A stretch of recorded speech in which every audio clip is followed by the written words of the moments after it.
You're listening to Vancouver Co-op Radio, CFRO 100.5 FM. We're coming to you from the unceded traditional territory of the Salish, Musqueam, and Tsleil-Waututh Nations. I'm Bernadine Fox, and this is Both Sides Now.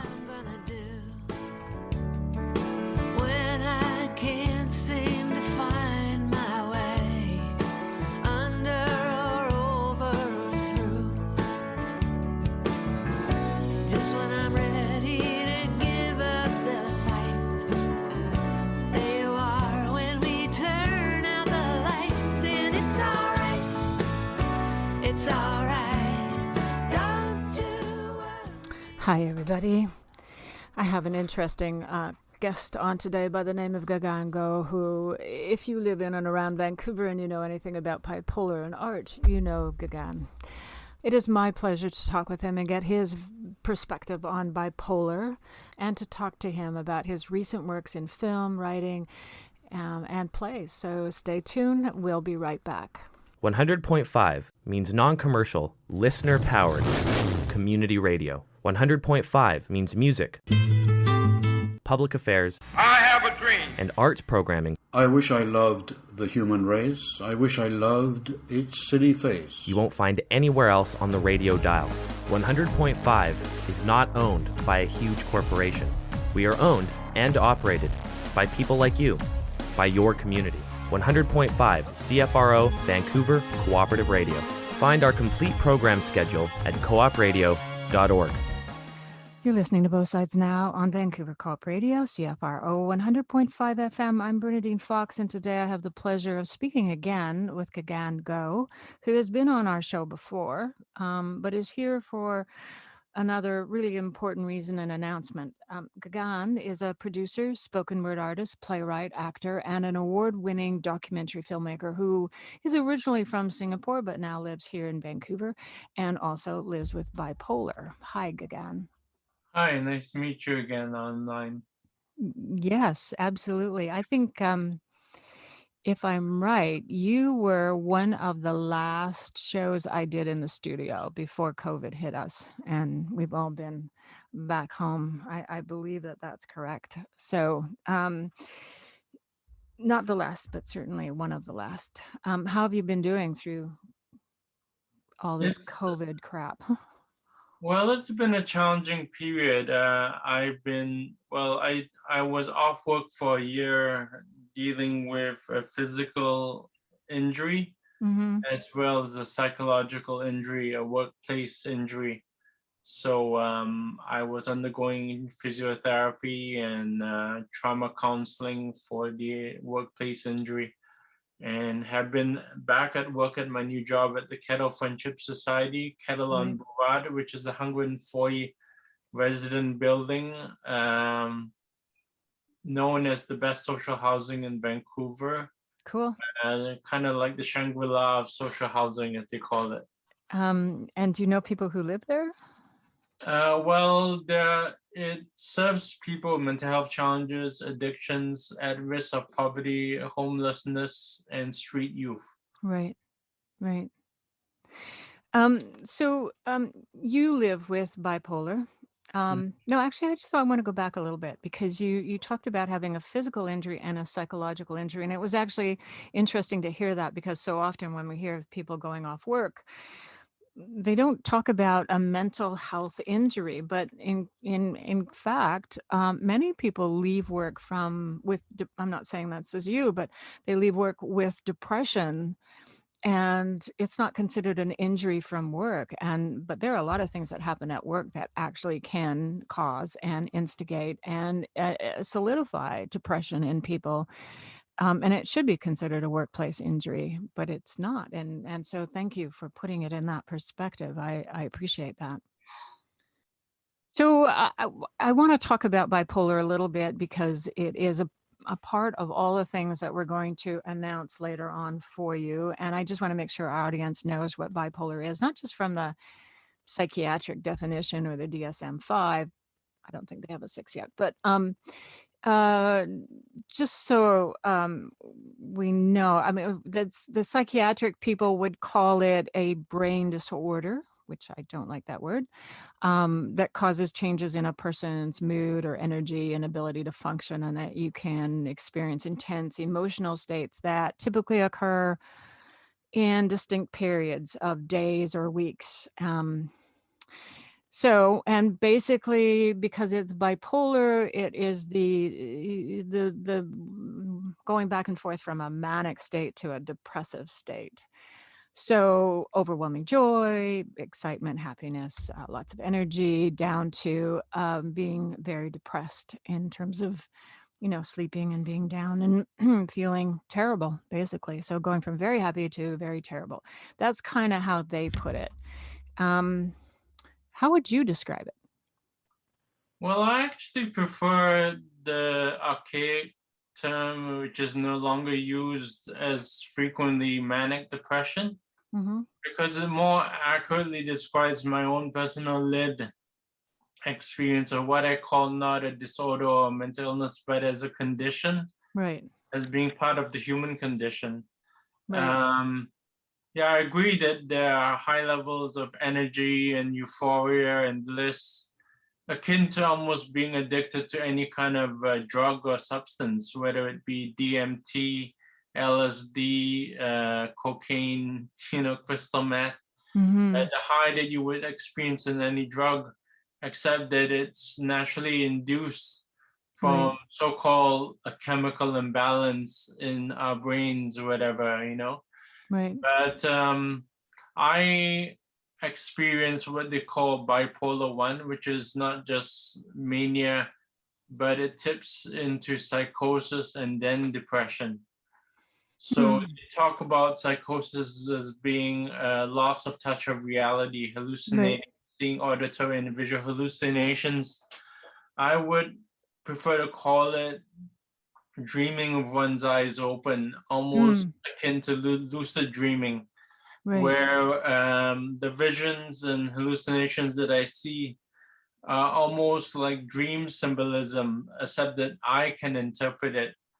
Somebody from the outside looking in would think that my behavior is strange and bizarre, and Hmm. irrational. Right. But there is, just as there's dream logic that makes sense to the dreamer, there's crazy wisdom that makes sense to the person experiencing the episode. Absolutely. And the same is true with trauma survivors. We look at trauma survivors, say, cutting and think they're self-harming. And really, in lots of cases, what they're doing is trying to keep themselves okay. Mhm. And so, people from the outside can't really always understand what's happening for folks on the inside. So when you say that there's logic, say in I don't even want to call it a paranoid episode, um, or hallucination. I guess you're saying that when you're having a hallucination, whether it's visual or auditory, that actually has logic that is attached to what the rest of us would call reality. Am I getting that correct, or did I misunderstand? No, you got it correct. It's kind of like dream logic. Like, just as somebody can interpret one's dreams, I myself, in my writing, in my films, in my plays, in my books, and in my art, interpret those so-called, what I prefer to call, instead of hallucinations, visionary experiences. I'm able to understand it. And the difference, I think, where my work differs from a lot of my contemporaries is I make I give the reader or the viewer of my films an intimate insight into an insider's experience of madness, Mhm. so that they can understand what's going on within the person. Like in my film that I just released, that just had its world premiere and is currently being screened, uh, to be streamed online for free at the Mental Filmness Film Festival. Mhm. That's the day my no. The Day My Cat Saved My Life. Okay, yes, and we're gonna talk about that in a bit, and I want everybody to go there and take a look at it because it sounds fascinating. Um, so But for example, in that film, it it depicts a true life experience that happened to me, where I was experiencing a psychotic episode and hearing voices and hallucinating, and I used the visual metaphors of film, Mm-hmm. editing, and montage to depict those inner states in a way that other people can understand and relate to, and you know experience. And essentially, the psychotic episode leads me to the brink of suicide, Mm. in which my cat literally, figuratively, and metaphorically comes to save my life. Wow, that's pretty cool. So when you're making films to sort of create a narrative that is true to your experience and not necessarily what we read in dry nonfiction academic books about what is bipolar, Mm. do you find yourself handicapped by the film narrative, the common visual language that we have out there that sort of gives us an idea of what's happening? Did you have to come up with new metaphors or new ways of creating visual language to identify that to your Well, I audience? I actually think film is one of the most versatile mediums to depict non-ordinary states of neurodiverse consciousness. Hmm. Um, for example, you can show a hallucination visually, you can show visions, you can Right. show auditory hallucinations, there are ways of depicting that which are even sometimes even more effective than the written word, or Right. spoken word. Yeah, I tend to think that that's probably true as I'm sitting here with my animation film background and realizing that, yeah, that is true because I'm rambling through writing and visual art and even music. You really do need to have images and sound and a narrative that goes along with film to create some of those things.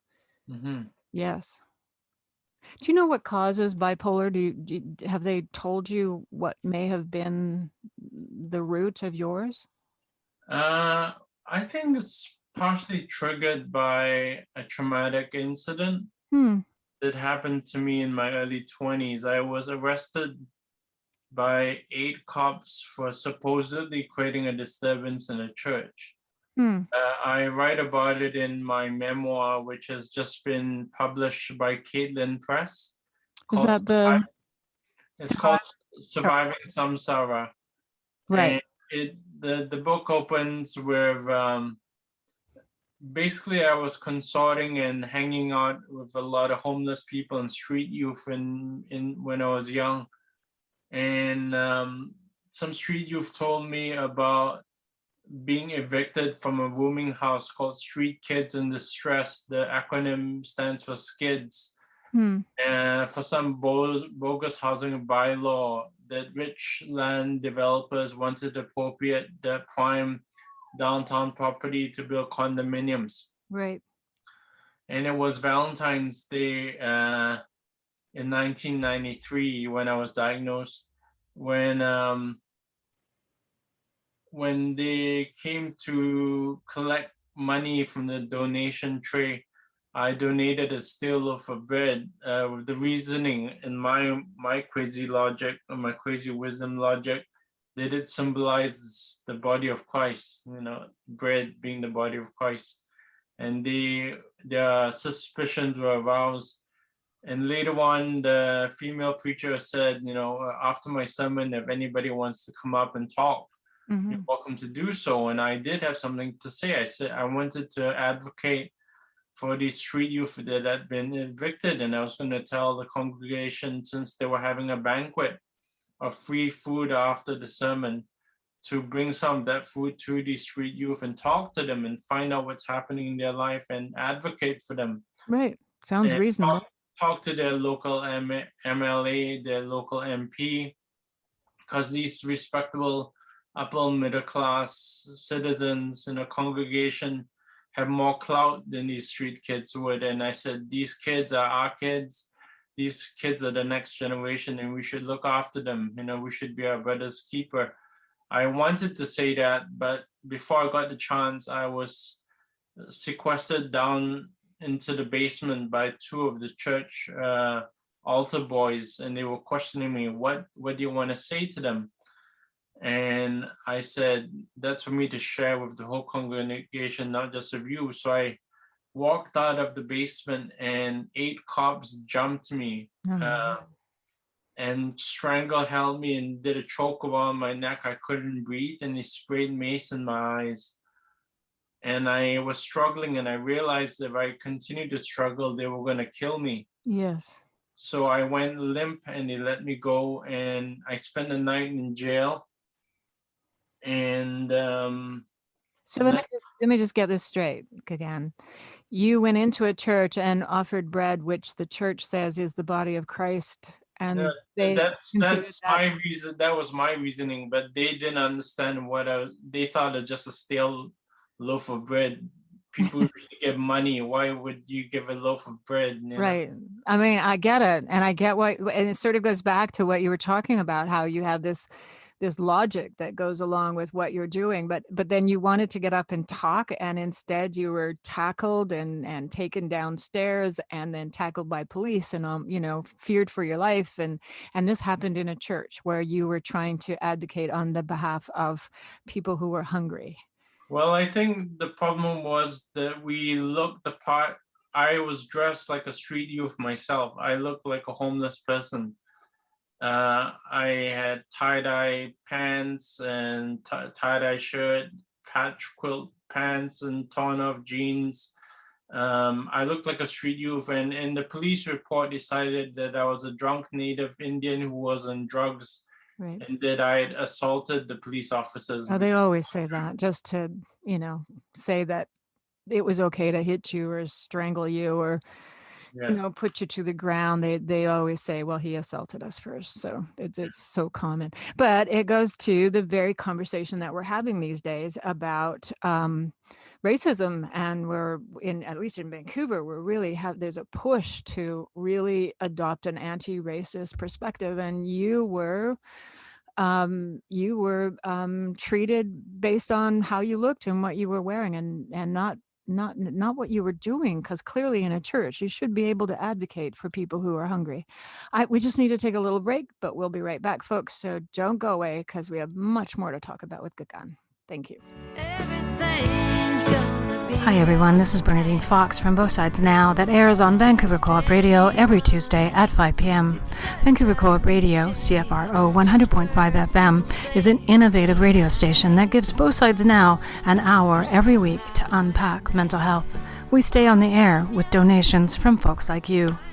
So if you can donate, visit www.coopradio.org.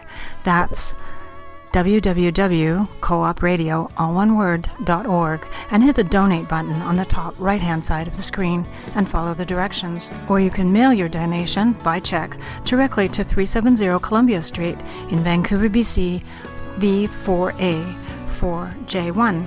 And then come join us at Both Sides Now, here every Tuesday at 5 p.m.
You're listening to Both Sides Now on Vancouver Co-op Radio, CFRO 100.5 FM. I'm Bernadine Fox, sitting down virtually, of course, with Kagan Goh, who is a multi-talented artist from spoken word to filmmaker and lives with bipolar. Kagan, we were talking about some of your experience. How else do you feel that bipolar sort of is in your life? What do you live with? How would you define bipolar for you? Well, bipolar, I see it as I know it's oftentimes talked about and considered a mental illness or a brain disorder or a mood disorder. Mm-hmm. And I'm not discounting that it is a sickness or an illness, but I prefer to use the word condition. Mm-hmm. Yes. Because there's so much negative connotations behind those terms. And I'm not trying to be a Pollyanna and just see through rose-colored tinted glasses. But whenever we hear about mental illness, we think of stigma, discrimination, prejudice. We think of people being violent, people being in straitjackets, people being ranting and raving on the streets, being homeless. Mm-hmm. And all that is part of the equation. But there's another side to mental illness where so many people are actually holding down jobs. I work, I've got a permanent part-time job.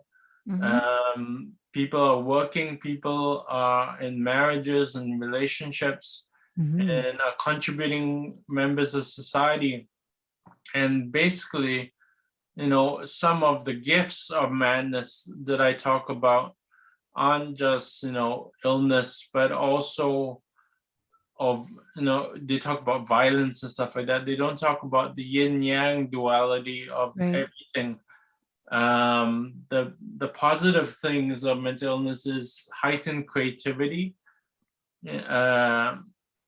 Oftentimes people with mental illness are very spiritual and very compassionate because they've suffered a lot. Right. And have compassion for others who have suffered. Their sense of empathy is very heightened and developed.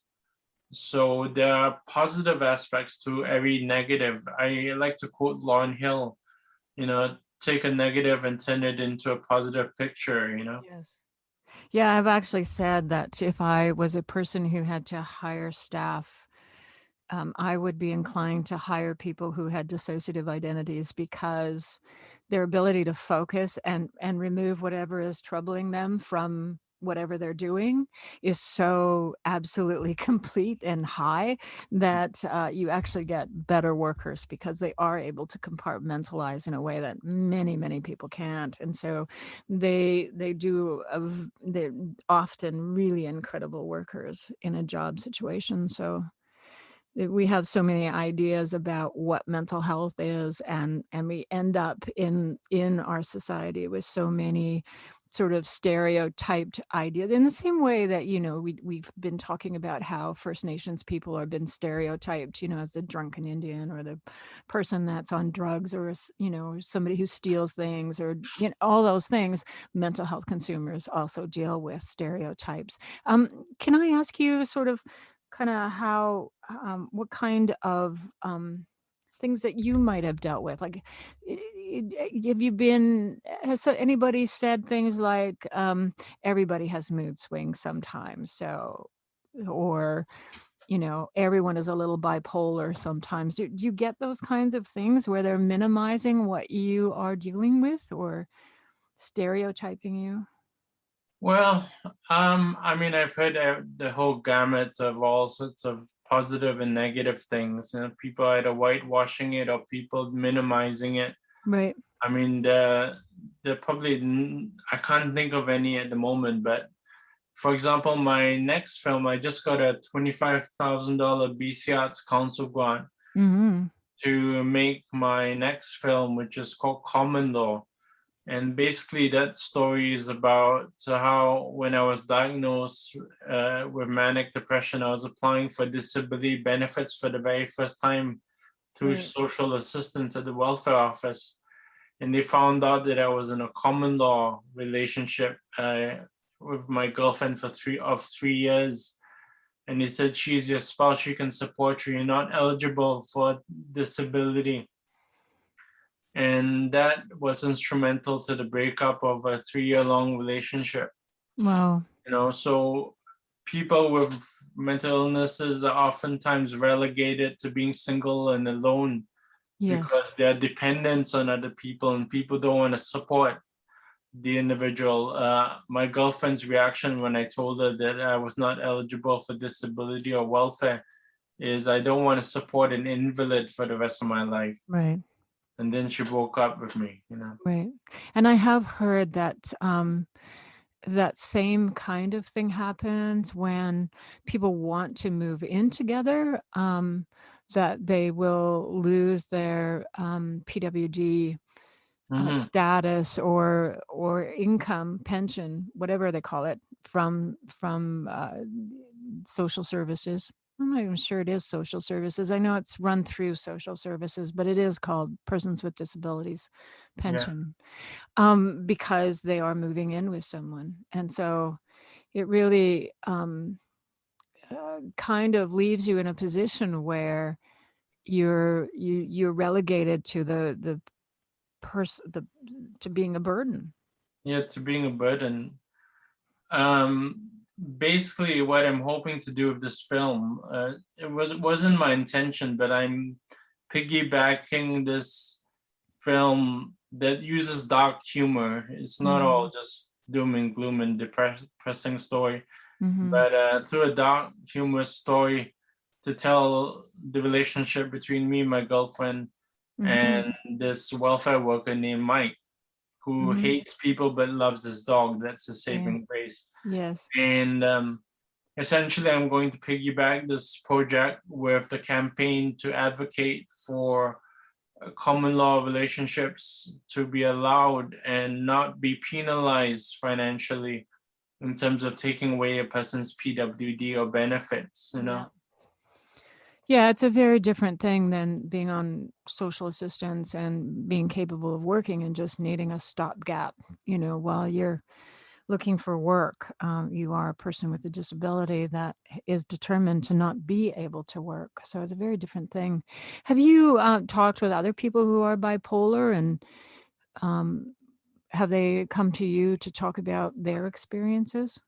Yeah, basically, most of my best friends are bipolar because for the last 28 years as a spoken word storyteller at poetry readings and poetry slams and poetry, storytelling festivals, whenever I perform or tell my stories or poems, people invariably come up from the audience and says, your story is my story. I also live this condition, and they share it, and they become some of my true and most trusted friends, and I sell them chapbooks. So I give it to them most likely. And oftentimes I do my life as a mental health worker I do advocacy and activism Mm-hmm. outside of my day job. Right. So I share resources, workbooks, how to navigate the system, steer them away from the pitfalls, the rocky cliffs, the rocks, to stay away from the shores and stuff like that. What's the Just shores? What does that mean? The rocks and the shores? kind of like a ship steering through a channel, and there's like rocks ahead, and you're just Mm-hmm. steering away from the rocks so you can avoid the pitfalls of the mental health system. Okay. So that I wasn't sure whether you were talking about the mental health condition or the mental health system. The mental health system is really um, problematic. It really,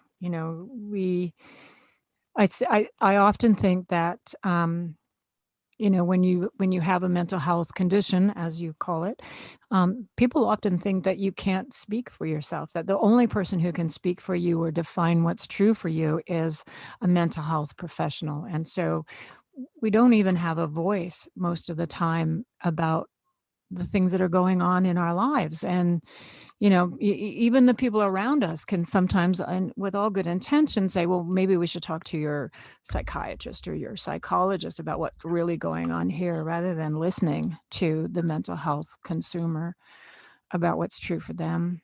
Do you find that other mental health consumers that you work with are also experiencing difficulties with police when they have interactions with police, that there's a sort of a sort of a quick jump to let's control and detain and manage this person? Oh yeah, we've had situations even at work about that. I mean, I can't talk about details because it's Oh, confidential, but sometimes the way police treat people with mental health challenges is pretty, they go from 0 to 1,000 kilometers an hour at the blink of an eye. yeah, But instant. just to give an example, to this morning I had a Zoom meeting with a friend of mine whose family member has recently been diagnosed, and she was asking for advice and tips and stuff like that, and I was sharing resources with her. And I really am happy when people, this was a connection that reached out to me through Facebook because of the posts that I've been making. Mm-hmm. She said, "Can you help me?" And I said, "I'll be happy." And I said, so I pointed in a way of different resources and try to give advice. um, this person's family member is quite young, in her teens, Mm-hmm. and I like to, I think early intervention is really important, Yep. because this person was still employed at two jobs, and I said, I really hope that she doesn't become quote unquote institutionalized and becomes a ward of the state. Mm. There are pros and cons of being on disability benefits, Right. and it's great. It's, people can subsist on it and it really helps, but sometimes it takes away one's drive and incentive to do Mm-hmm. something with one's life. When I was diagnosed bipolar, my psychiatrist, said, "You want to hear the good news or the bad news? The bad news is you have an incurable illness that will last your entire life." And it sounded like receiving a life sentence of no parole in prison.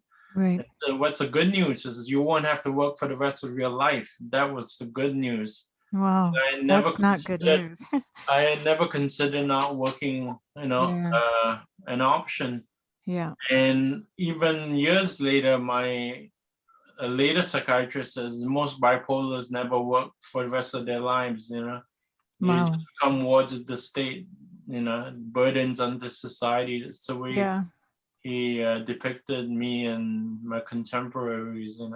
And that's got to kill something inside you to hear that. Like there's no hope in that, right? There's just like, I don't know, what do you do with that? Go, if you believe what that person has just said to you, then you're bound to just sort of go home and sit on the couch, Hmm.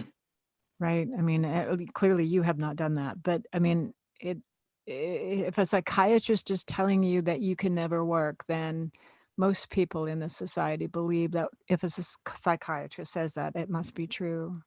Have you? What do you tell folks about? say, police brutality when they're dealing with bipolar or other things that might impede their ability to continue. I want to say pretend to be normal, but I just find that so often with mental health issues and folks who are dealing with conditions is that they're primed to try and be as normal or whatever they perceive as being normal, not just for psychiatrists and professionals, but other people, that their neurodiversity, whatever package that comes in, has to be pushed aside, and you have to take on this persona of normalcy. And well, my advice for somebody who is witnessing or is in a situation with somebody, a loved one, a family member, or even a stranger on the street who is experiencing a mental health breakdown or mental health crisis, is to not call the usual emergency police, but to call car 87, request for car 87, which is the mental health police, which includes a nurse and a police officer, and they come in an ambulance as opposed to police cars. Yes. And they will be more compassionate, more empathetic, and they know how to handle those situations better than a conventional police officer or police officers, Car 87 actually exists in Vancouver. I don't think it exists outside of the Vancouver city. I'm not sure about that, but we're also a radio program that is listened to worldwide. And so people would need to sort of do a little research and find if they do have an option of phoning something that is like Car 87, where you have a police officer and a social worker or a mental health person that comes and deals with situations that have to do with folks who are having a mental health crisis. So it would be so much better. So it just, anyway, I don't want to get too far into that. We do need to stop and take a little bit of break. And but don't go away, because I want to sit down a little bit longer with Kagan, virtually, of course, and talk about his films and his books and his upcoming and his play. You have a play being developed too. So I want to talk about that. So don't go away, folks. We'll be right back. Stop.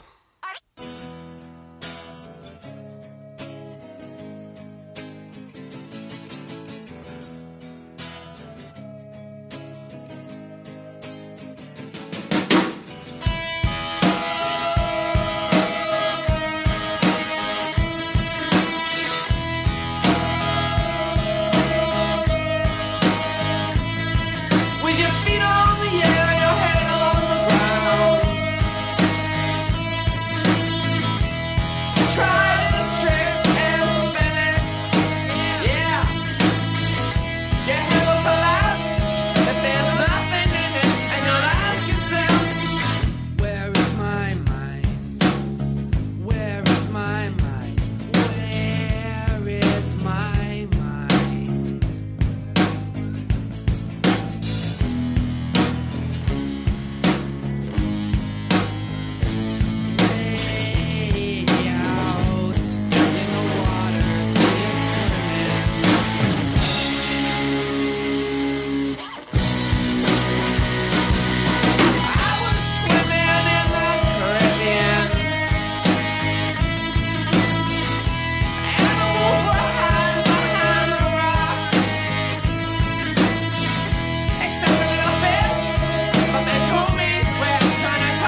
This year, Co-op Radio turns 40.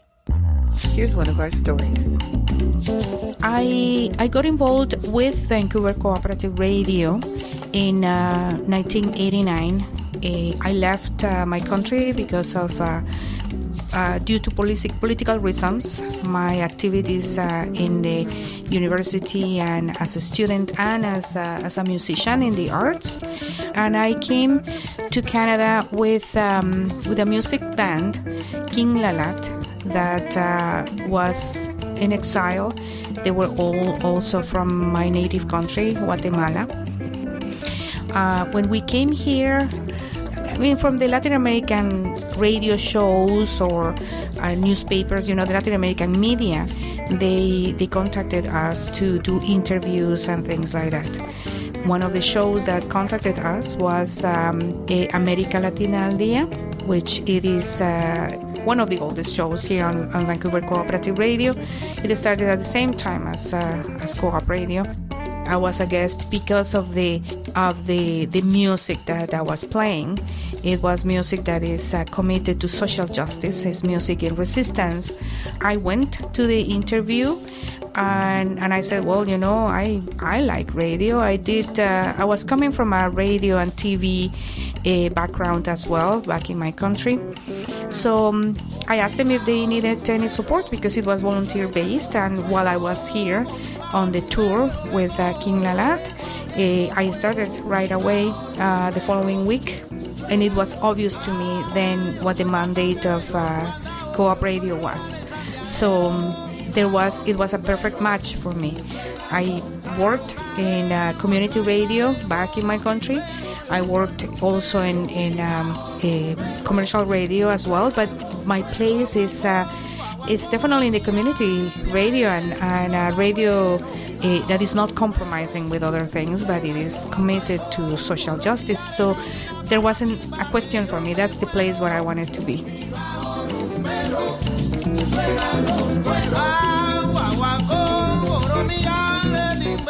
You're listening to Both Sides Now on Vancouver Co-op Radio, CFRO 100.5 FM. I'm Bernadine Fox, and we're in our last segment of talking with Kagan about his life living with bipolar and his work as a mental health advocate. But we want to talk, and though we've touched on it a little bit, I want to talk more about his creative work, because he does have some really sort of incredible things on the go. And you heard him talk about how, people with mental health conditions may end up having some extreme forms of creativity that they're incredible at. And Kagan is one of those people. So you have a book out called Surviving Samsara. I'm not saying that right. How do you say that? Surviving Samsara. Samsara. Samsara. Samsara is the opposite of nirvana. If there was a hell in Buddhism, samsara would be it. Okay. Known as the unending chain of death, rebirth, and suffering.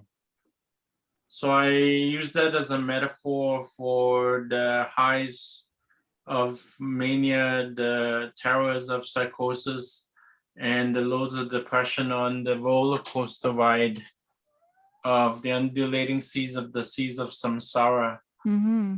And it's basically a memoir of breakdowns, breakthroughs, and mental illness. Mm-hmm.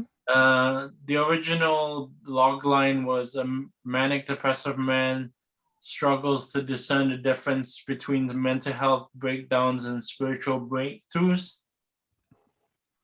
And it's a memoir, and it encapsulates a 28-year journey of recovery from mental illness, and it took me 28 years of blood, sweat, and tears in writing this book. Mm-hmm. Yeah, it sounds like it's a very personal memoir, and memoirs, I know, are hard to write. You have to decide on every page how far into your reality are you willing to share with the world, and sometimes those decisions are hard. What would people get out of reading your memoir? I think, if I was to sum up what the book is about. It's, when I encountered the stigma of mental illness, I turned the hate inwards and became self-hate. Mm. And, you go through denial, you go through bargaining, you go eventually, hopefully, towards acceptance. And it's a journey towards unconditional self-love at the end. Mm. So there's a positive message, but it's not the usual trope of, oh, I'm suffering, and then I'm a rehabilitated, obedient, compliant mental patient. Yes. It is critical of the psychiatric system without being psychiatric. Mm-hmm. It offers alternative approaches at the end. Right. And I think it will really give a reader an insight into what somebody's lived experience of bipolar manic depression is. Especially, it gives a real insight into the lived experience of madness, in such a way that you can actually understand it and grok it, as I would call it. In what ways are you critical of the psychiatric system when it comes to bipolar? What I think do they do that is, in your view, is not okay? I think sometimes not listening or taking the patient seriously, their concerns, such as being over medicated to the point of what I would call a chemical straitjacket or chemical lobotomy, where you're sleeping 14 to 16 to 20 hours a day. Right. That is simply unacceptable, to sleep your life away. Yeah. Weight gain of over 120 pounds. Wow. In 2 or 3 months, of being on a new medication, that's simply unacceptable. And, oftentimes those pleas for help or to do something are ignored, So I am against unsympathetic and uncompassionate doctors and psychiatrists who do not listen to the concerns of or take it seriously, or just simply ignore it. Well, and that comes down to the whole thing of, they've gone through years of training, they've paid all this money to be the expert, and that mental health consumers can't define for themselves what is real for themselves. The psychiatrist has to do it. So that lends itself to not listening to the person in front of you. One of the other things that you talked about before when we talked was that this book is not trauma porn. And I really love that term. I wrote a memoir about being sexually assaulted as an adult by a therapist. And when I put it into the Amazon, it was an ebook, I put it into Amazon and all that stuff, the term sexual abuse automatically translated into erotic porn. Oh my God. And that was just a standard that just happens. If you write sexual abuse, it puts it into a category of erotic porn. And so the idea of trauma porn is an interesting one to me. And it is true that there is this idea that that when we think of mental health or even trauma survivors or anything like that, we're focused on the trauma and we're focused on the problems and not focused on the solutions and the positive parts of it. And so I appreciate you for that. I do offer, I'm not the voice of reason, but I do offer some advice to consumer survivors and their families and their loved ones, as well as psychiatrists and nurses and doctors. At the end of the book, I don't just complain. I offer alternative options. Well, that's a good reason. Just to plug the online book launch. I'll be having a conversation with author Jody Lundgren, who wrote a seminal book called Touch, which really influenced me back in the 90s. The online book launch is on Sunday, November the 7th, 7 p.m. Pacific Standard Time. For details, check out the following link: bit.ly /samsara, all lowercase, SAMSARA-launch. I'm going to ask you to send me that link directly so that I can put it on our website for folks to actually be able to find it. And also with the promotion of this program where I on Wonderful. social media. So make sure you send it to me. You also, we've talked about your film, The Day the Cat Saved My Life, and that is going to be on the Mental Wellness Festival, It's a mental November film. 1st. It's called Mental Filmness Festival. Mental Wellness Festival. I thought that's Not mental wellness, mental filmness. oh, okay, I get it. Mental Mental filmness. Filmness Festival, and that's November 1st, and they can watch it online for free. No, it's on currently. It started on the 9th of October, and it's Okay. running until the 1st of Oh, November. okay. All right. Thanks for It's clarifying. available for free. You can look up Mental Filmness Film Festival 2021. Okay. All right. So Mental Film Festival. Mental Filmness, Filmness. FILMNESS. Festival online. Okay. All right. So I hope folks go and look at that, because that's the one that talks about the psychotic episode that brought you to the brink of suicide, and yet your cat saved your life. And I, being a cat person, I totally understand how that's possible. Also, you have recently been given a BC Arts Council grant to help make your next film called Common Law, and that is about talking about your story about how getting persons with disability a pension had caused you to actually lose your common law relationship. So we'll be looking for that in the future. But you also have a play that is being developed called It's also called Surviving Samsara. right. It draws content from it, but it's not an adaptation. It's an entity unto itself. It's been in development since 2014, and I'm working with artistic director Susanna Uchatias from Theatre Terrific, Right. Canada's longest running inclusive theatre company, as well as Cine Evolution Media Arts Society, which is a feminist-based immigrant-run film collective based in Richmond, and it's being co-produced by Cine Evolution and Theatre Terrific. And you describe this as a totally sensory experience, that what you're going to be putting on stage is allowing the audience to enter your experience of bipolar. Yeah, it's a multidisciplinary multimedia experience. It's going to be co-starring Jay Hirabayashi, the founder of Kokoro Dance, a Buto dance choreographer. Right. It's going to represent the id or psyche of my alter ego of the manic, psychotic, and depressive episodes. Mhm. Kind of like Edward Monk's The Scream. If you know Right. anything about Buto, they're kind of almost naked with white body paint. Mm. It's like very dramatic body Right. movements and facial expressions. Cool. So it's going to be two of us on the stage with audio visuals, kind of surround sound, almost creating like a roller coaster ride of what it's like to be in a manic, psychotic, and depressive episode. Mhm. That's very cool. And also you have a project on the go called Gifts of Madness, which is a documentary series for TV, I'm assuming. Am I right? Yep. Yeah.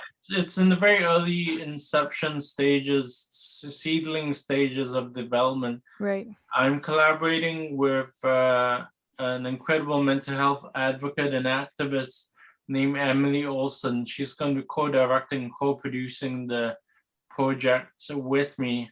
She created this project called the Connection Project. Look that up online, the Connection Project. She's done it on 4 consecutive years since 2018. She just completed the most recent one in 2021. And she's going to be co-producing, co-directing it. Cool. And essentially the idea is to take 8 mad artists who use their art to heal themselves and educate the public about mental health issues and help fight the stigma, prejudice, and discrimination against the mentally ill. Mm-hmm. Well, I can't wait to see that develop. We have to stop, Kagan. Okay. Can't believe it. I can't believe it's been an entire hour. But do us a favor, and as all of these things are happening, please send me links so that I can send them out to my social media platforms and to my audience, because I'm absolutely sure that they will be interested in watching and keeping up with what you're doing. So thank you very much for joining us today. Thank you so much, Bernadine. It's been a pleasure and an honor. Thank you. It's always an honor for me to chat with you. I find you very introspective and able to educate in a way few people do. So thank you. Thank you very much. So stay tuned, everybody. We'll be right back. You're listening to Both Sides Now on Vancouver Co-op Radio, CFRO 100.5 FM. I'm Bernadine Fox, and I just had the wonderful opportunity to speak with Kagan Goh, who is an indomitable spirit and has such a tenacity for his work around mental health conditions. Thank you, Kagan, for chatting with us. Our music today was by Pixies, Plum, and of course, Sherry Ulrich. And I want to say to you, our audience, I hope that you are surviving COVID as we swing into what is probably the 20th month, I think, of being in lockdown, wearing masks, learning to smile with our eyes, and keeping our safe distance while we hold our hands going through stores. I hope you enjoyed our show today, and we thank you for joining us. Stay safe out there. If you have questions or feedback about this program or want to share your story or have something to say to us, we want to hear from you. You can reach us by email, bothsidesnow@coopradio.org, or via Twitter @BothSidesNowBC. This is Bernadine Fox. We'll be back next week. Until then. I can't seem to find my way under or over or through. Just when I'm ready